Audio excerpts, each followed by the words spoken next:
कभी आपके साथ ऐसा हुआ है, आप किसी को पहली बार मिले और लगा अरे ये तो अपना ही है, या फिर कोई अपना जिससे सबसे ज्यादा जुड़ाव था अचानक आपकी जिंदगी से चला गया और आप सोचते रह गए ऐसा क्यों। ये सिर्फ किस्मत का खेल नहीं होता, ये वेद कहते हैं ये होता है आत्माओं के पुराने बंधन, जिनको हम कहते हैं ऋणानुबंध, सोल कॉन्ट्रैक्ट। हाय, अब डॉक्टर रूहानी चौधरी। आज मैं आपको ये समझाने आई हूँ कि हम कुछ लोगों से क्यों मिलते हैं, क्यों कुछ लोग भी सफर में ही हमें छोड़ देते हैं, और कैसे इन रिश्तों से सीख लेकर हम अपनी जिंदगी हल्की और खुशहाल बना सकते हैं। ध्यान से सुनना, क्योंकि आज जो बातें होंगी हो सकता है ये आपके दिल के कुछ पुराने सवालों का जवाब दे दे। जानेंगे सोल कॉन्ट्रैक्ट क्या होता है, इनसे कैसे पीछा छुड़ाए, ऋणानुबंध सोल कॉन्ट्रैक्ट क्या है। देखिए, ऋण मतलब कर्ज और अनुबंध मतलब बंधन। ये कर्ज सिर्फ पैसों का नहीं बल्कि भावनाओं, वादों और अधूरे कर्मों का भी हो सकता है। वेदों में कहा गया है यथा कर्म तथा गत्यः। आत्मा जहां जहां जाती है अपने अधूरे काम, अधूरे रिश्ते साथ लेकर जाती है। आध्यात्मिक तौर पर आप एग्जाम्पल, महाभारत में भीष्म और शिखंडी का रिश्ता पिछले जन्म के एक अधूरे न्याय से जुड़ा था। शिखंडी का जन्म ही उस अधूरे काम को पूरा करने के लिए हुआ था। व्यवहारिक तौर पर आप सोचिए, आपका कोई दोस्त है जिससे आपका बहुत गहरा रिश्ता है, लेकिन जब आपको जरूरत पड़ी वो आपके साथ नहीं था। फिर अचानक कोई अजनबी आपकी मदद करता है, बाद में पता चला वो उसी दोस्त का रिश्तेदार है, यानी कर्म का हिसाब किताब अलग अलग रास्तों से पूरा होता। अब आप सोचिए, क्या आपकी जिंदगी में भी ऐसा कोई रिश्ता है जो बिना किसी वजह के बहुत खास, बहुत मुश्किल लगा हो। हम क्यों मिलते हैं?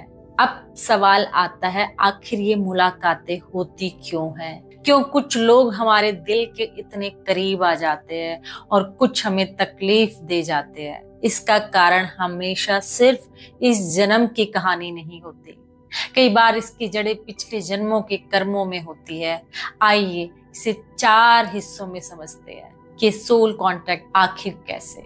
फर्स्ट, डेब्ट बॉन्ड, कर्ज चुकाने के लिए। मान लीजिए पिछले जन्म में आपने किसी की बड़ी मदद की थी, लेकिन वो उसका बदला नहीं चुका पाया, तो इस जन्म में वो आपकी जिंदगी में किसी भी रूप में आएगा, दोस्त, परिवार या कभी कभी अजनबी रूप में, ताकि वो हिसाब बराबर कर सके। जैसे एक महिला ने सड़क पर एक बुजुर्ग की मदद की, सालों बाद उस महिला का एक्सीडेंट हुआ, उस बुजुर्ग का बेटा डॉक्टर था और उसने बिना फीस के उसका इलाज किया।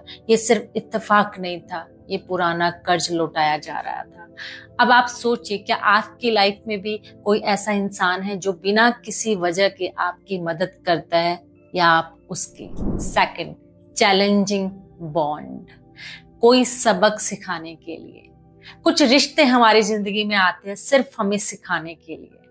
ये रिश्ते आसान नहीं होते, ये हमें चैलेंज करते हैं, तोड़ते हैं, हमारी कमजोरियां दिखाते हैं और हमें बदलने पर मजबूर करते हैं। एग्जाम्पल, एक महिला को बार बार ऐसे पार्टनर मिले जो उसे इज्जत नहीं देते थे। शुरुआत में उसने खुद को दोष दिया, लेकिन धीरे धीरे उसने सेल्फ रिस्पेक्ट और बाउंड्रीज का लेसन सीखा। उसने सीखा मैं खुद को कैसे ट्रीट करती हूँ, वही दुनिया मुझे लौटाती है। क्या आपने कभी महसूस किया है कि किसी मुश्किल रिश्ते ने आपको एक ऐसा सबक सिखाया हो जो आप कभी भूल नहीं पाए? थर्ड, कोई घाव भरने के लिए, हीलिंग बॉन्ड। हमारी आत्मा के पास भी घाव होते हैं, रिजेक्शन, बैट्रियल, लॉस। कभी कभी कोई रिश्ता हमारे जीवन में सिर्फ इन घाव को भरने आता है। जैसे एक अनाथ बच्चे जिसे कोई अपना नहीं समझता था, उसे कॉलेज में एक दोस्त मिला जिसने उसे परिवार जैसा प्यार दिया। उस दोस्त ने उसकी उस कमी को भर दिया जो बचपन से उसके दिल में थी। ये रिश्ता हमेशा लंबे समय के लिए नहीं रहते, लेकिन ये हमें हील कर जाते हैं। क्या आपके साथ भी कभी ऐसा हुआ है कि किसी ने आपको बिना शर्त इतना प्यार दिया कि आपके पुराने घाव भी धीरे धीरे भर गए? फोर्थ, प्रोटेक्टिव बॉन्ड, किसी बड़े मकसद के लिए। कुछ लोग सिर्फ एक डिवाइन मिशन के लिए हमारी जिंदगी में आते हैं। वो हमें कोई रास्ता दिखाते हैं, कोई चेतावनी देते हैं, या हम एक बड़ी मुसीबत से बचा लेते हैं। जैसे एक महिला ट्रेन मिस कर देती है क्योंकि उसका पुराना दोस्त उसे रास्ते में रोक लेता है, और बाद में पता चलता है कि उसी ट्रेन का एक्सीडेंट हो गया। ये संयोग नहीं, प्रोटेक्टिव बॉन्ड था। क्या आपको भी कभी ऐसा लगा कि किसी ने आपके रास्ते में आकर आपकी जिंदगी बचा दी, या उसका रास्ता बदल दिया। हम क्यों अलग हो जाते हैं? आखिर ऐसा क्या होता है कि हम अलग हो जाते हैं? अब बात करते हैं कि जब मिलना इतना तय है तो अलग होना भी क्यों होता है। इसके भी 3 बड़े कारण हैं। फर्स्ट, पर्पज पूरा हो जाना। हर रिश्ता किसी ना किसी पर्पज के लिए आता है। जैसे स्कूल खत्म होते स्कूल के दोस्त बिखर जाते हैं, वैसे ही जब रिश्ता अपना मकसद पूरा कर देता है तो वो खुद ब खुद फेड हो जाता है।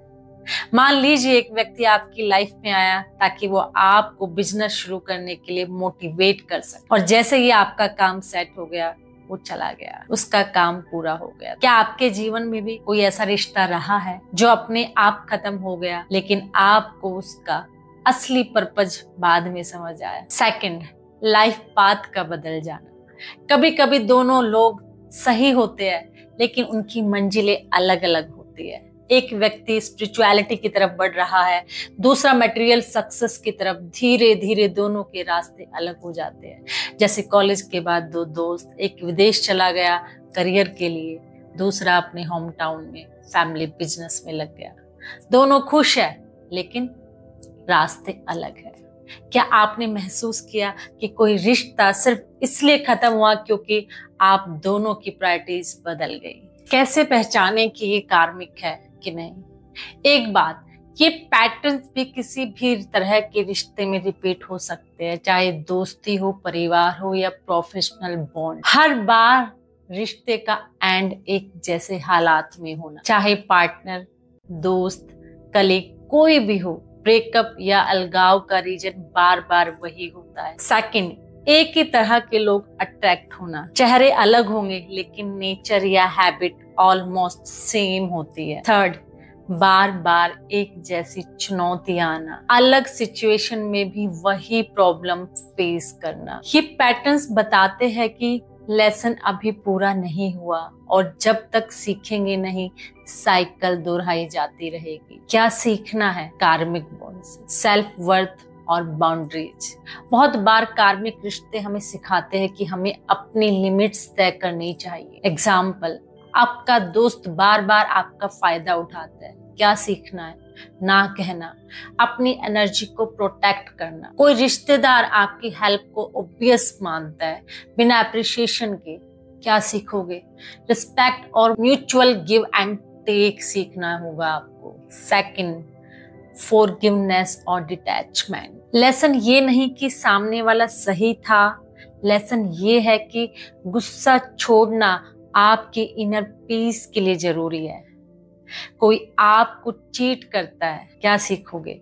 फॉरगिवनेस आपको हल्का करेगा, भले रिश्ता वापस ना बने। बिजनेस पार्टनर ने धोखा दिया, आपको क्या सीखना है? बिटरनेस छोड़कर आगे बढ़ना जरूरी है। थर्ड, सेल्फ रिफ्लेक्शन और पैटर्न्स ब्रेक करना।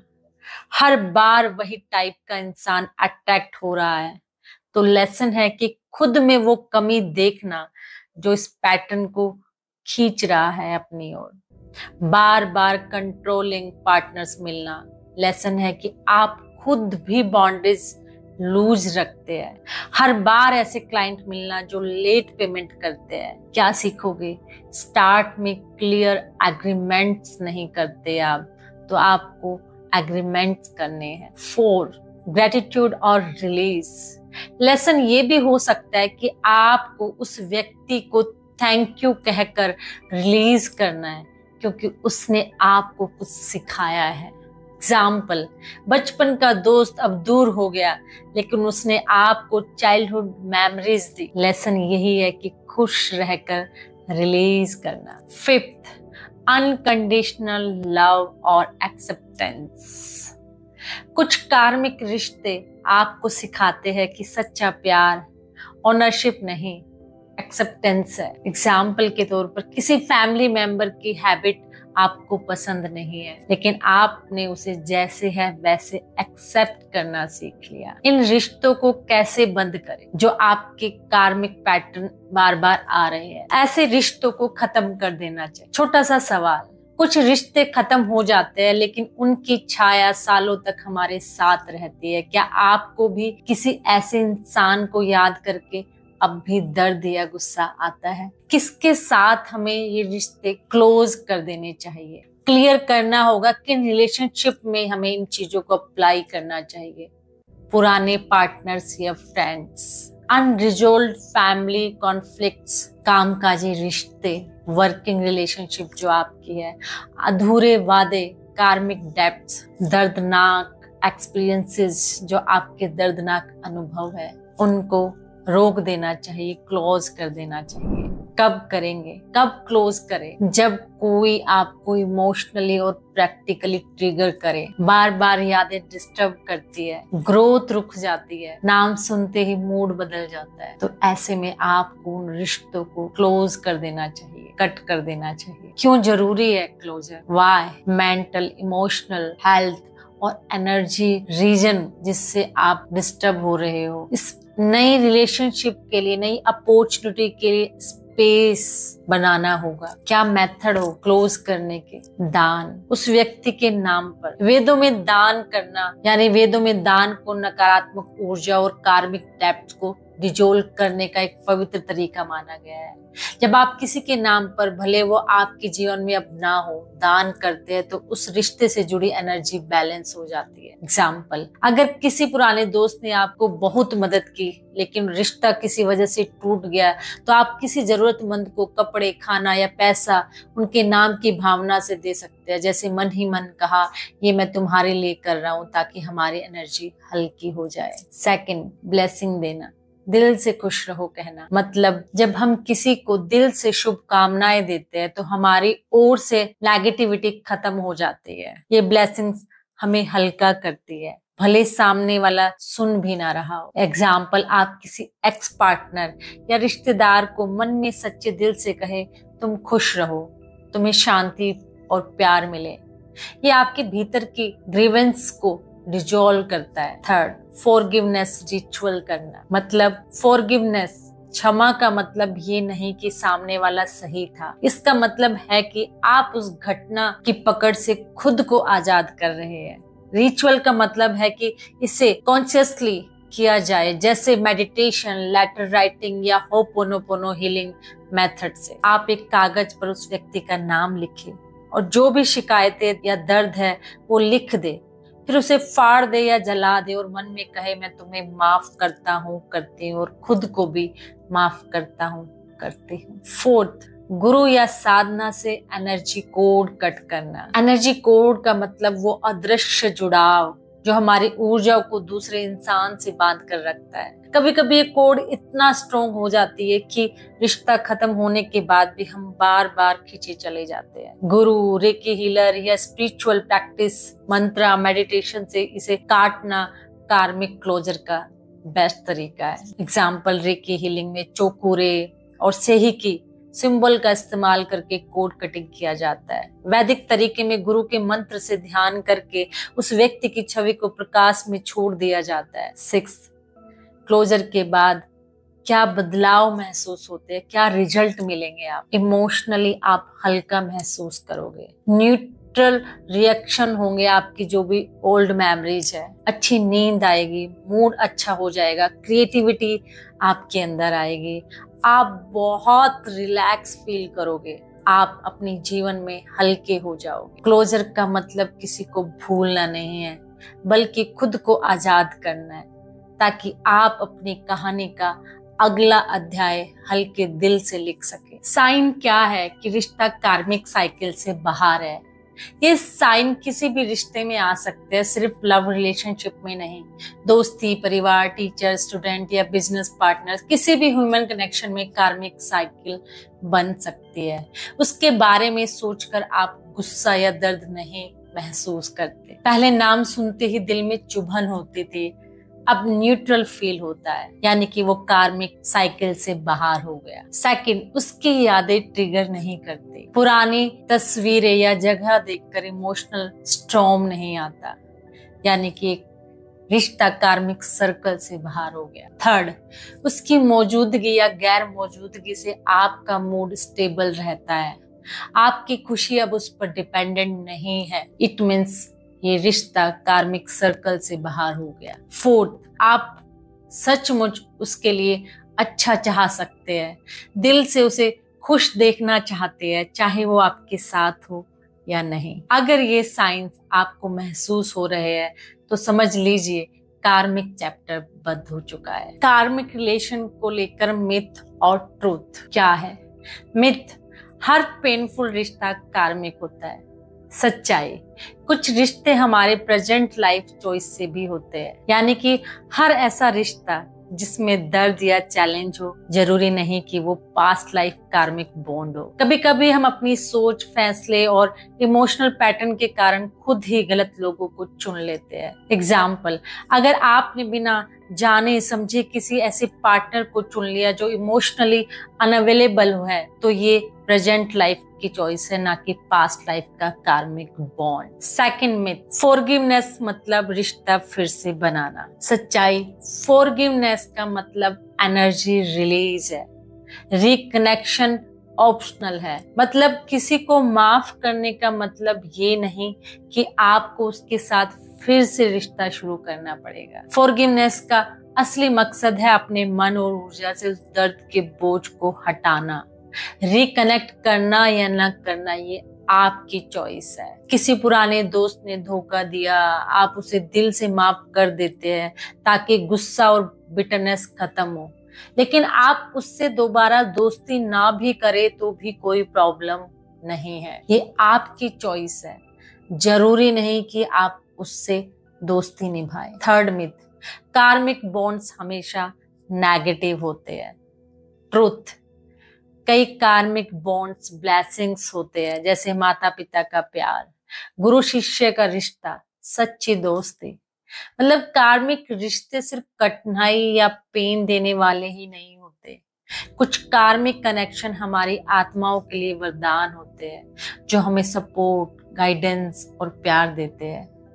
एग्जाम्पल के तौर पर देखिए, माता पिता का प्यार बिना शर्त के, सच्चे दोस्त का हर समय साथ देना, गुरु का जीवन बदल देने वाला मार्गदर्शन। ये कुछ ऐसे बॉन्ड हैं जो पॉजिटिव कार्मिक बॉन्ड होते हैं। आज का छोटा सा काम, 3 रिश्ते लिखिए जिनसे आपने सबसे ज्यादा सीखा है। सोचिए उनमें से कौन सा रिश्ता है अब छोड़ देने का समय आ गया, और एक थैंक यू लेटर लिखिए, चाहे उसे भेजे या ना भेजे, लेकिन लिखना जरूरी है। रिश्ते नदी किनारे के कंकड़ जैसे होते हैं, हर लहर उन्हें पास भी लाती है और दूर भी ले जाती है, लेकिन हर बार उनका आकार बदल जाता है, और यही है जिंदगी का असली सबक। आज का छोटा सा काम आपके लिए जो व्यूअर मुझे देख रहे हैं, 3 रिश्ते लिखिए जिनसे आपने सबसे ज्यादा सीखा है।